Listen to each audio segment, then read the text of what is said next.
Hey, Heather and Kathleen, I'm so glad you guys have the 3X slide and hopefully have it set up in your basement at this point. And I'm gonna do this goofy video for you because I'm afraid we may never all connect on a phone call. And I want to make sure that you guys are getting the most out of your 3X slide. So here's some just quick tips for you. First of all, it can be set up on any level surface. So you can take it outside to your driveway on those really nice days, or down in your basement is perfect. The blocks. The blocks are what make this such a unique and totally customizable device. And the blocks are dual-sided. There's a slanty side and there's a flat, straight up and down side. And both of them can be used, and we can talk about that later. But the important part about the blocks is that they can be inserted into any of these 20 locations all around the board. And the only thing that you have to remember is that they have to go in using two hands, pushed into that spot, and then pulled out with two hands. They can withstand hundreds of pounds of force against them, but they don't like to be twisted. So just make sure that they get in there and they're locked in nice and solidly. So that's key number one. Then, learning to slide. Learning to slide is the first most important part of this, and for that, I usually like to start with people bringing one of these blocks in. So, I'm going to put on my shoe covers, which need to be used over any kind of sneaker. I find that they work best with a running shoe because of the big heel support. So you're going to just put your shoe covers on. You're going to stand up against one of these blocks. You're going to get in your nice athletic stance, and you're going to kind of throw one leg out and across, kind of like a skating motion. So I'm going to start just in nice and close, staying nice and low, and push and slide. And what makes this so effective is that as I'm sliding, I'm using all my stabilizing muscles all the way up the chain in my body, so that you should start to feel your inner thighs, your quads, your glutes, even your core working hard as you're sliding. And because it's constant, you're constantly working on balance, and there's constant muscular engagement, which just means increased caloric burn and faster results. So as you get comfortable sliding on the side to side, then I just want you to move that block back out to the edge, and then you can start going the distance.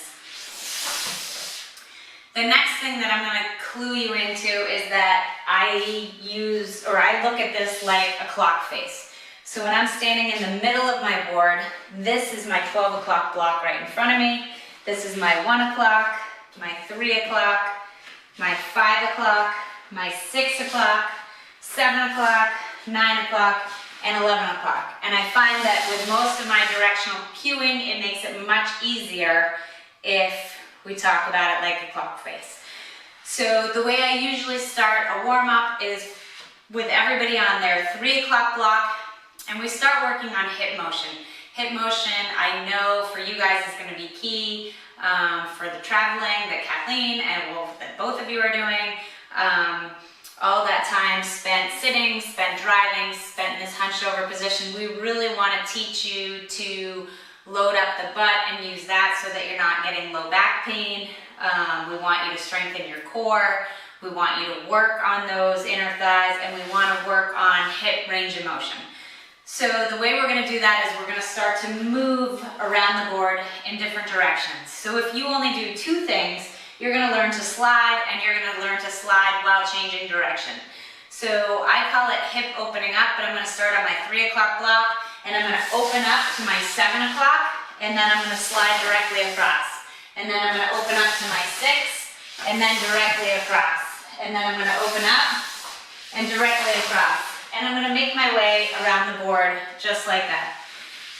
The exact opposite of that is going to be closing down. So I'm going to try and get that hip to turn in. So I'm going to again be at my 3 o'clock block, and I'm going to turn in to my 11 and then straight across. And then turn in to my 12 and straight across. And turn in to my 1 and straight across. And I'm going to move all the way around the board like that. That way I'm working on that one, my left hip, getting it to rotate out and getting it to rotate in.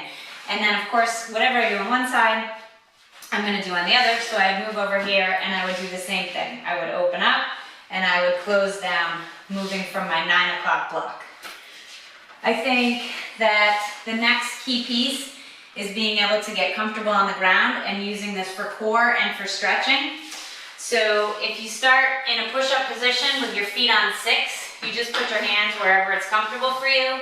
And the first one would be to bring my left foot up to my 11 o'clock and just kind of get this stretch going. And then sliding it out and sliding up this way. This is going to be a really nice hip stretch and glute stretch on this side. And it's also a little bit working my core. So the way to increase your core activity is to make sure that you're lengthening your abdominals as you're working. It's that eccentric muscle contraction. It's what Coach Hoare used to force us to do when we were doing downhill running. It's just that ability to eccentrically load that muscle to get the most out of it. So for core exercises on this, here's a couple. Pike ups. Pull them up, let them down, drop the hips. Pull them up, let them down, drop the hips. And what you'll notice is that it's pretty hard because your muscles are engaged the whole time. They never get a rest. All that time on that slippery surface, their muscles are engaged and they're working. So that's my first favorite core exercise. My next is called a duck pull. And so I'm going to put my feet out into the sides. And again, get in that push-up position where I feel pretty stable and let my hips drop. Now you should never feel this in your low back, but you're going to want to let your hips drop in the front, and then you're going to pull them up and underneath you, slide them out, drop the hips. Pull them up, slide them out, drop the hips.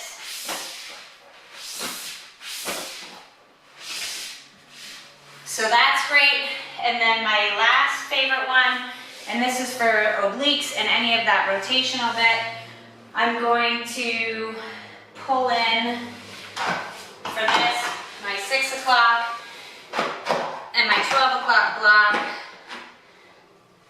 and I'm going to do reach throughs. So this is going to be reaching through, drop the hip, reach through, drop the hip, reach through, drop the hip, reach through, drop the hip. And you should be getting a lot of focus on your core.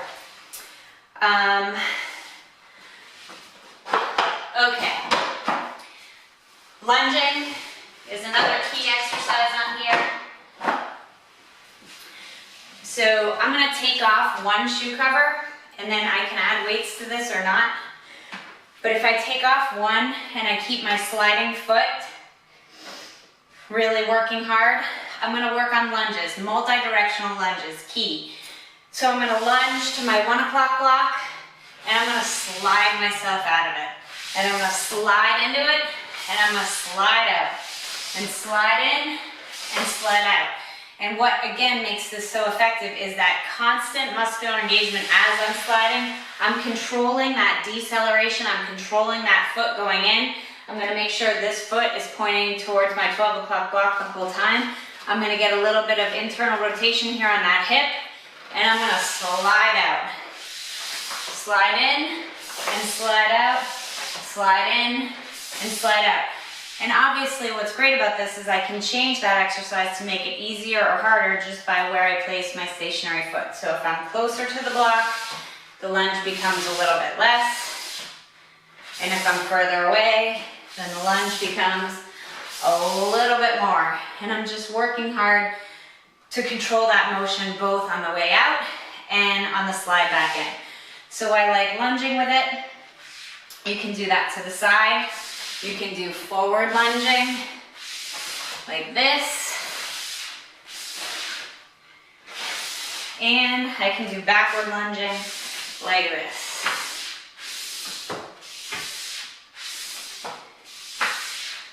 So there are tons more exercises you can do. You can check out our YouTube channel or our exercise library online. But I just wanted to give you the basics. Please call me if you have any questions.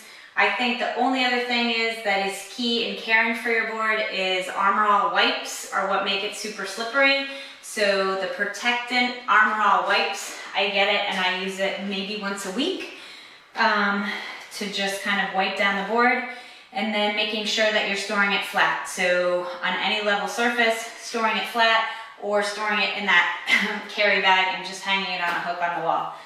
But I hope you guys start to use it and you find that it works for you. Please call me with any questions. Okay, thanks.